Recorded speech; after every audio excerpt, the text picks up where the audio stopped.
नमस्कार मित्रांनो, तुम्हा सगळ्यांचं स्वागत आहे आपल्या या आवडत्या चॅनेलमध्ये, ज्याचं नाव आहे उघडं पुस्तक.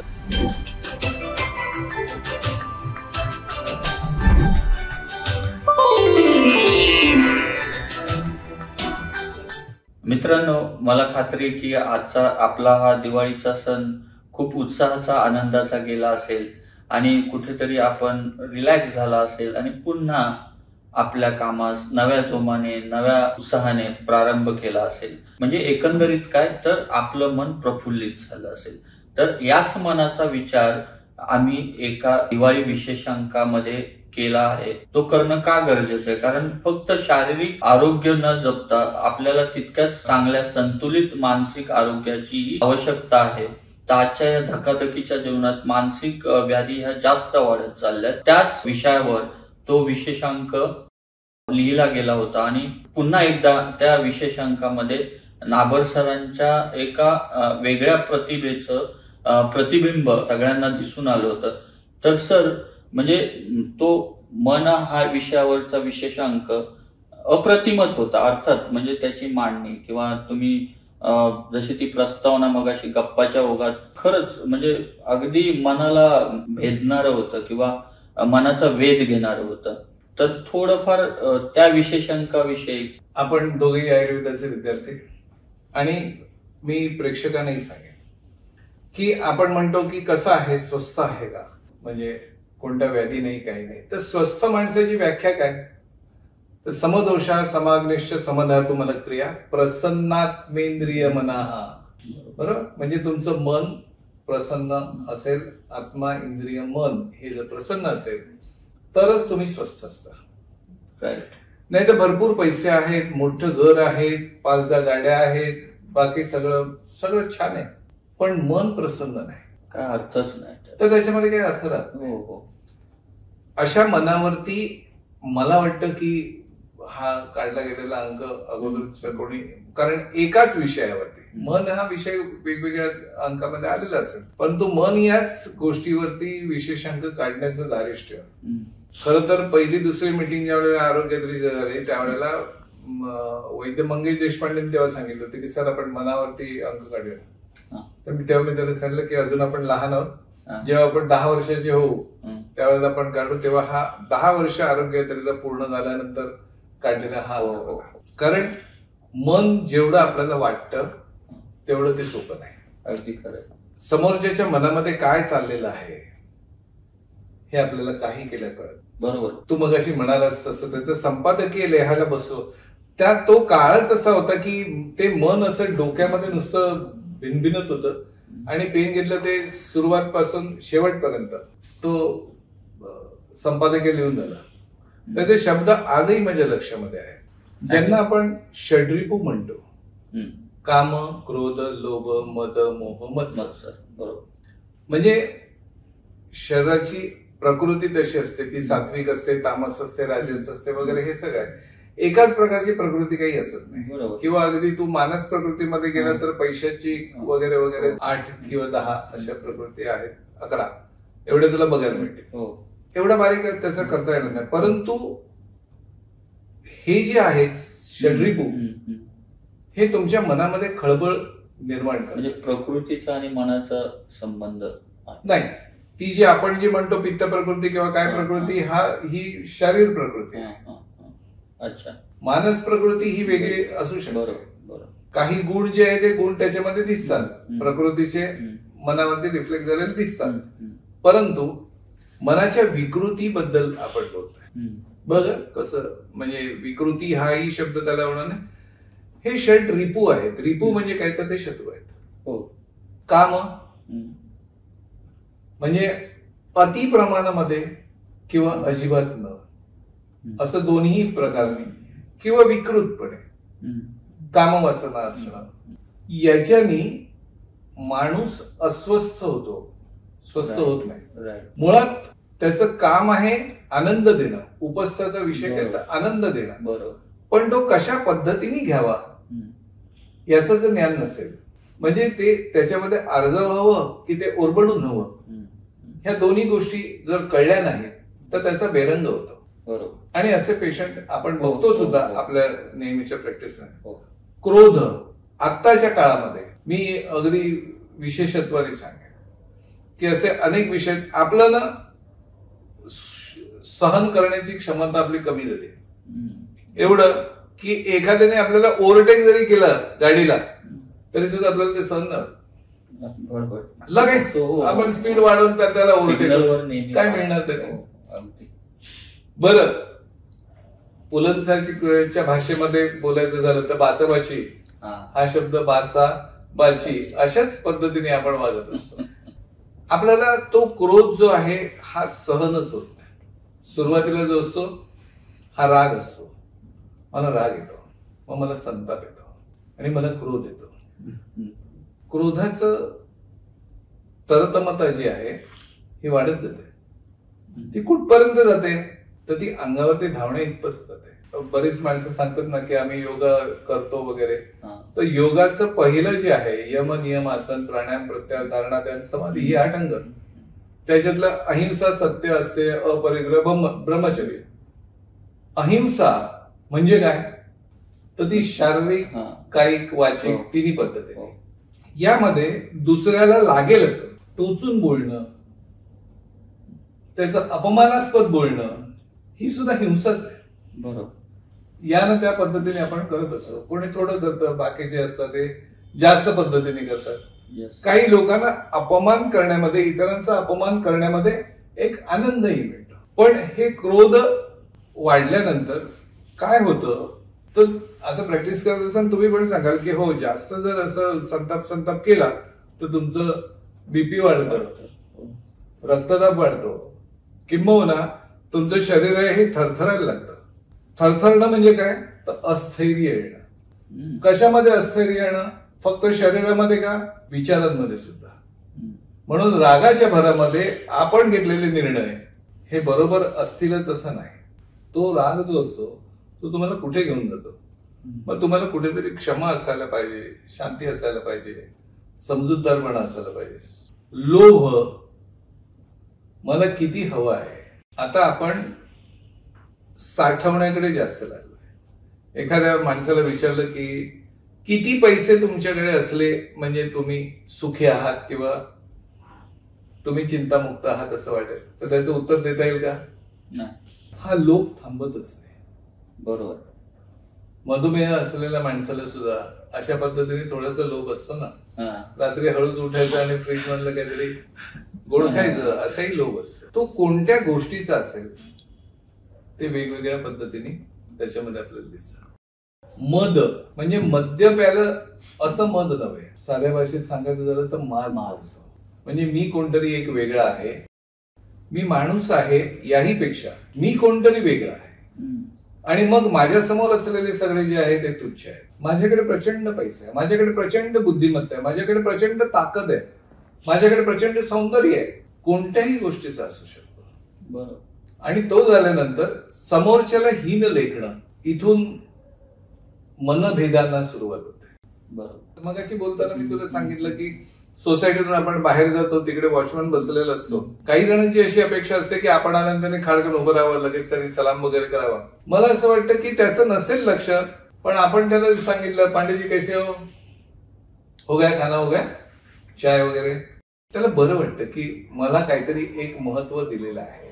त्याचा इगो जो असतो हा इगो आपण सांभाळणं. आपण विचारलं तर आपल्याला काही 2 शब्द वाया जातात का?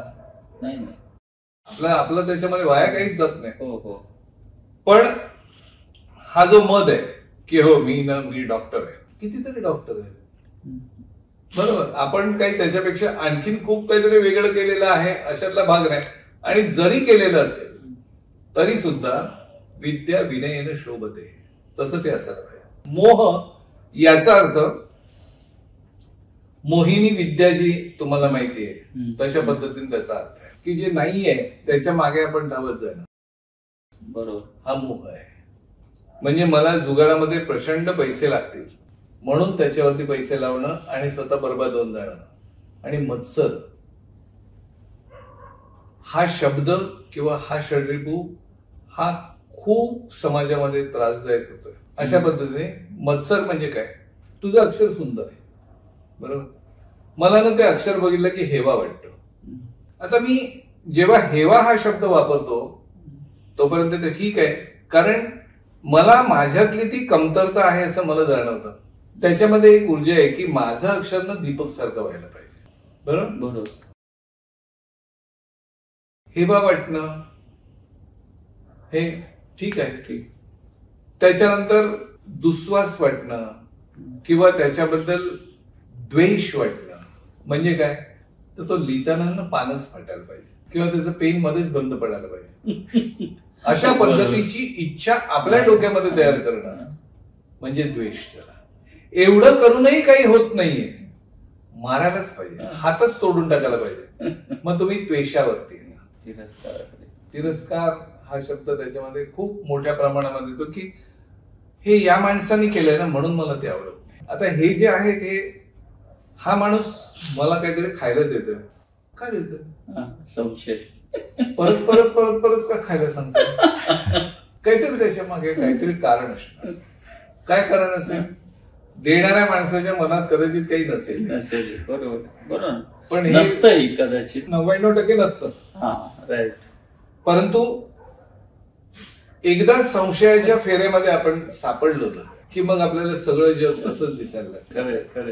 ऍब्सोल्युटली. परंतु हा जो संशय आहे हा अनेक पद्धतीने असतो की तो माझ्याकडे बघून हसला, काहीतरी त्याच्या मनात होता. हा माझ्या पांढऱ्या केसांना हसला का, की माझ्या पोटाकडे हसला, की आणखीन काहीतरी आहे. तो माझ्याकडे बघितलं त्यांनी पण तो हसलाच नाही.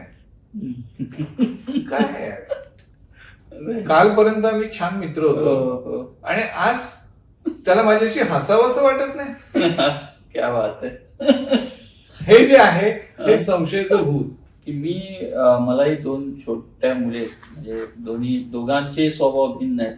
दोघांना एक टॅक्टफुली त्यांना हँडल करावं लागतं. तर त्यांच्या ना क्युरिओसिटीपूर्वी बरेच प्रश्न असतात. त्यांचं वागणं, त्यांचं बिहेवियर कधी कधी मलाही खटकतं. त्यांचा पालक किंवा एक वडील या नात्याने मुलांच्या मानसिक आरोग्याची कशी काळजी घ्यावी. मुलं आहेत ना ही फुलासारखी असतात, त्यांना उमलू द्यावं, त्यांना त्यांच्या पद्धतीने उमलू द्यावं. त्यांच्यावरती कोणत्याही पद्धतीचा दबाव असता कामा नये. अगदी खरं. मला आठवतं की आमचं लहानपण गेलं त्यावेळेला आम्ही बाबांपासून जर 2 लांब राहायचो, कारण हट्ट करणं हा भागच नव्हता. हट्टाला रट्टा त्या काळात सगळ्यांकडे तसंच होतं. त्याच्यामुळे मला आठवत नाही कधी बाबांनी सांगितलं असतं की इकडे हात ठेव रे, तरी सुद्धा माझ्यात डिलिंग झाली नसते. पण आता आमची मुलं येतात ते खांद्यावरती हात वगैरे ठेवतात. अरे काय, आणि खूप काहीतरी सांगायला लागलं तर किती पकवतोस यार, हे बोलताना त्याला काहीच वाटत नाही, कारण की तशा पद्धतीने तयार झालं. आता हे जे आहे हे बालमन आपल्याला समजून घ्यायला पाहिजे की बालमन आसपासच्या गोष्टी ज्या आहे हे टिपत असतं. लहान मूल जे आहे हे हातामध्ये काठी घेऊन किंवा पट्टा घेऊन खुर्च्यानं जर मारत असेल तर त्याला कोणतरी मारताय हे आपण समजायला पाहिजे. बरोबर. ते तुम्हाला मारत नाही, उलट ते खुर्चीला मारतं की त्याला माहितीये की खुर्चीला मारल्यानंतर खुर्ची मला उलट मारणार नाही. त्याचा राग ते तिकडे काढत. त्याला ती जर दातोड खात असेल, काहीतरी फेकून मारत असेल तर ते का करताय याच्या मुळाशी आपण जायला हवं. आताच्या परिस्थितीमध्ये आपल्याला आढळतं की वडील ऑफिसमध्ये जातात, आई जाते, त्यांना जे प्रेम हवं असतं हे प्रेम तेवढ्या प्रमाणामध्ये मिळतं किंवा मिळत नाही. पूर्वीच्या काळी ज्या वेळेला एकत्र कुटुंब पद्धती होती त्यावेळेला आजी आजोबा तरी असायचे. मुलं आई वडिलांकडे नंतर ती जास्त अटॅच असायची आजी आजोबांकडे, कारण ती दुधावरची साय. आणि आजही आपल्या पिढीला आजी आजोबा जास्तच. हो, पण आपण विभक्त कुटुंब पद्धतीकडे आल्यानंतर मग ती जबाबदारी जी आहे ही फक्त आई वडिलांवरती येऊन थांबते किंवा त्या मुलांना कुठेतरी पाळणाघरामध्ये ठेवलं जातं. तिकडे त्यांना वाटतं की आपल्याकडे आपल्या पालकांचं लक्ष नाही. अगदी खरं आहे. म्हणजे मुलं चेक करतात अगदी. म्हणजे हे आता तुम्ही बोललात ना, पालकांचं लक्ष आहे की नाही. शुरा नेहमी मला चेक करत असते. तिचा अजूनही माझा फोन नंबर पाठ नाही का. ती म्हणते की मी तुझा फोन नंबर का पाठ करू, कारण तुला माझ्या ट्युशनची वेळही लक्षात नाही, तर त्यामुळे तुझा नंबर काही उपयोगाचाच नाही ना, तू तर येणार नाही. मी मम्मीचाच फोन नंबर लक्षात ठेवेल. म्हणजे लिटरली इव्हन ती विचारते, तू माझ्या अमक्या क्लासच्या टीचरचं नाव माहिती आहे का तुला? हे तुम्ही जे बोललात ना ते अगदी खरं बोलला. आणि ह्याच्यासाठी मला म्हणजे भारताची नवीन पिढी घडवायची असेल तर आत्ताच्या बालमन खरंच जपलं पाहिजे. नाही, दोन टोक आहेत त्याचे. काही पालक जे आहेत यांना वाटतं की आपल्या मुलांनी पहिलंच यायला पाहिजे, त्याला कराटे वगैरे यायलाच पाहिजे, त्याला पेटी किंवा तबला वाजवता आला पाहिजे, उत्कृष्ट स्विमर पाहिजे, बाकी मैदानी खेळ आले पाहिजे, त्यांनी लायब्ररीमध्ये जायला पाहिजे. याच्यामध्ये त्या मुलाला काय आवडतं याचा कोणी विचार केला का? नाही. पालकांना जे आवडतं ते त्यांनी मुलाला, आता लेच्या पेच्या येतो, तो कसा काय कुस्ती खेळायला जाणार, पण कुस्तीगीर जो असतो त्याला वाटतं की आपल्या मुलाने पण आपल्यासारखं व्हायला पाहिजे. तो असतो लेच्या पेच्या, त्याला कसं जमणार ते? त्याचं डोकं आणखीन कुठेतरी असतं. अशा पद्धतीने त्यांच्यातले गुण हेरणं, टॅलेंट त्यांच्यातला हेरणं गरजेचं. हे पालक आणि शिक्षक या दोघांचं काम आहे. बरोबर. ते जर नाही झालं तर मग ते बालमन विस्कटलं जातं. अगदी टोकाला जाऊन त्याच्या बाबतीमध्ये निर्णय घेतले जातात की नाही, तू हे असंच व्हायला पाहिजे, डॉक्टरच्या मुलाने डॉक्टरच व्हायला पाहिजे, इंजिनियरच्या मुलाने इंजिनियरच व्हायला पाहिजे, वकिलाच्या मुलाने वकील व्हायला पाहिजे, आणि न्यायाधीशाच्या मुलाने न्यायाधीश व्हायला पाहिजे. हा जो दृष्टिकोन पालकांचा आहे मला वाटतं तो बदलायला हवा. खरं, बरोबर. एखादा चांगला प्रोफेसर म्हणून त्या प्रोफेसरचा मुलगा जो अवघड असा विषय शिकवतो, केमिस्ट्री फिजिक्स सारखा, त्याचा मुलगा छान कवी नाही का होऊ शकत? होऊ शकतो. आवड असायला पाहिजे. सकाळी सकाळी त्या मुलांच्या खांद्यावरती एवढी बॅग ठेवून त्याला त्या क्रिकेटच्या ग्राउंडवरती पाठवायचं. बघा, सचिन व्हायला पाहिजे, अरे IPL खेळायला तरी खेळायला. ती काही मुलांमध्ये टॅलेंट असते. ती लहान लहान मुलं जी आहे ती त्या याच्यामध्ये गाण्याच्या शो मध्ये जातात, नाचण्याच्या शो मध्ये जातात. ते त्यांचं जे काय आहे हे मनापासून देतात. पण त्यांच्यावरती प्रेशर जर असेल, नंबर आला पाहिजे, दिवस रात्र मेहनत कर पण नंबर आला पाहिजे, तर नंबर येऊन काय होणार आहे? गाणं जे आहे, खेळणं जे आहे, हे तुम्हाला आनंद मिळण्यासाठी आहे, ते तुमचं मनस्वास्थ्य टिकवण्यासाठी आहे. बरोबर. या सगळ्या गोष्टी जे आपण करतो या आपण मनस्वास्थ्यासाठी करतो. अगदी खरं. आणि त्या जर आपण नाही केल्या तर आपलं मन हे स्वस्थ राहणार नाही, आणि पर्यायाने आपलं शरीर किंवा तो माणूस स्वस्थ माणूस अशी त्याची गणना होणार. एकंदरीत अजून एक मी पुढचा विचार मांडायचा म्हणजे सांगायचं झालं तर चांगला समाजाचं स्वास्थ्य हे त्या समाजातील राहणाऱ्या लोकांच्या, सामान्य नागरिकांच्या मानसिक स्वास्थ्यावर अवलंबून असतं. तोच आपला एक विशेष उद्देश, तो दिवाळी विशेषांक काढण्यामागचा होता. तुम्ही मात्र मनाची जी परिभाषा आहे किंवा तुम्हाला उलगडलेलं मन, तो विशेषांक प्रसिद्ध करण्यामागचा किंवा काढण्यामागचा हेतू तुम्ही त्या संपादकीयच्या माध्यमातून लोकांपर्यंत पोहोचवलाय. आणि मला खरंच त्याच्यातले शब्द खूप असे काळजाला भिडणारे असे ते शब्द आहेत. सांगतो तुला की मी बसलो जेव्हा लिहायला, त्यावेळेला सगळं काम झालेलं होतं. कसं काम झालं तर संपादकीय लिहायचं बाकी होतं. लिहिताना ना कधी शब्द थांबला असं मला जाणवलं नाही या याच्यामध्ये, की त्याचं कुठेतरी यमक जुळायला पाहिजे, अमुक करायला पाहिजे, असं कधी झालं नाही त्याच्यामध्ये. त्यामुळे मी त्याचं संपादकीय लिहिलं. बघ, प्रत्येक वाक्य पटतं की नाही ते मला सांग. हो, नाही, ते संपादकीय खरंच ऐकायला मला खूप आवडेल. त्याच्यातल्या 4 जोडी ऐकवतो सुरुवातीच्या. चालेल. नाही, एक आपल्याकडे तो अंक आहे, आपण ते पुन्हा वाचूनच दाखवूया. चालेल. हल्ली मनासारखं काहीच घडत नसल्याची खंत मनाने डंक मारत राहते. काम, क्रोध, लोभ, मद, मोह, मत्सर अनावर होतात. होकारापेक्षा नकाराचा आकार मोठा होत विकारत विलीन होतो.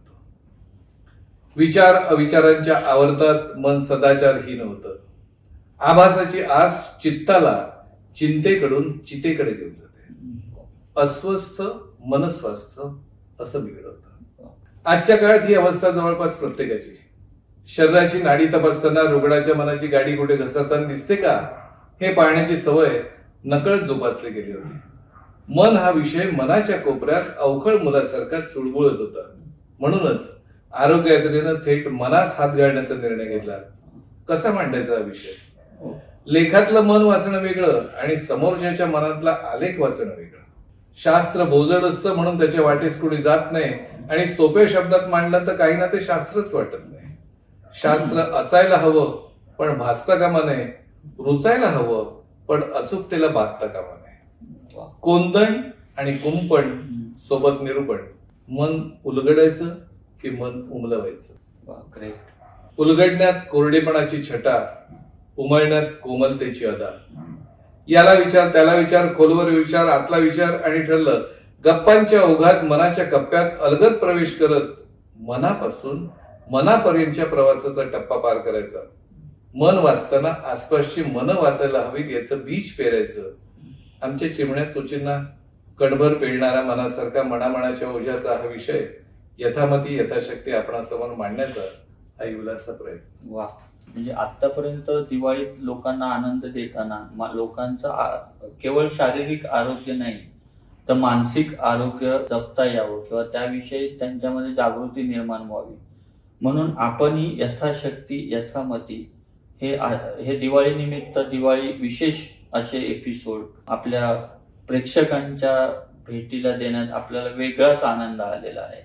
आणि खरंच मित्रांनो, अगदी मनापासून आम्ही हे तिन्ही एपिसोड आपल्या सर्वांच्या भेटीला घेऊन आलो आहोत आणि खरंच आपल्याला यातून आपल्या आरोग्याची काळजी कशी घ्यावी याचं थोडं जरी मार्गदर्शन आपल्याला मिळालं असेल तरच आम्ही आमच्या या आरोग्य यात्री या दिवाळी अंक काढण्यामागचा हेतू सफल झाला असं आमच्या संपूर्ण आरोग्य यात्री टीमला वाटतं. असं मला एक छोटं ऍड करतो की निदान एवढं तरी आपण करूया की आपले शब्द खूप किमती नाही आहेत.